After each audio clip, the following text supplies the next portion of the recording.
Start है। हाँ। तो दोस्तों गुड्डी झकझोरन ऑफिशियल में आपका स्वागत है और सारा बातें झकझोरन बताएंगे। अब ये जो कॉमेडी बन रहा है ये बहुत अच्छा बन रहा है और देसी कौवा मराठी बोल बहुत जल्द आने वाला है आप लोगों के बीच में। देखिएगा शिल्पा गोरखपुरिया कुछ कहना चाहती है देसी बहू। तो नमस्ते प्रणाम दोस्तों, हम देसी बहुरिया बनल बानी। तो आप लोगन कमेंट करके जरूर बताएं कि देहाती बहुरिया कैसन लगत या और देसी बुढ़ऊ ये बने हैं। देसी बुढ़ऊ कैसन लगत है। आई एम इंग्लिश मैन अंग्रेजी। अरे सॉरी सॉरी सॉरी सॉरी गलती हो गया गलती। बार बार यही आदत मुझे अच्छी नहीं लगती है में इसकी। नहीं है यहाँ। अरे सॉरी में बैठा नहीं मैं बोलता सॉरी मतलब सॉरी मतलब माफी कर दो माफी कर दो। कौन सौरी में बैठा है? हमको तुम माफ नहीं कर सकती, हम तुम्हारा पति है पति। ओ। मैं तुम्हारा पटीला नहीं पति हूँ। तो विदेशी भाषा छोड़िए ना। यहाँ कहाँ पुट्टी होता है? अरे not putty dad, you are bad dad.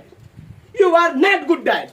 I am coming. जी, आपको ये गुंडा बोले अब। करे ना- हमें गुंडा बोलने not gunda dad. You are Superman. You are good man. You are hero. मैं तुमको छोड़ रही है माय सन, इसलिए मैं छोड़ रही है। सुपरमैन अरे नहीं नहीं तुम लोग हमको माय मूड सन किंग हिमारिंग।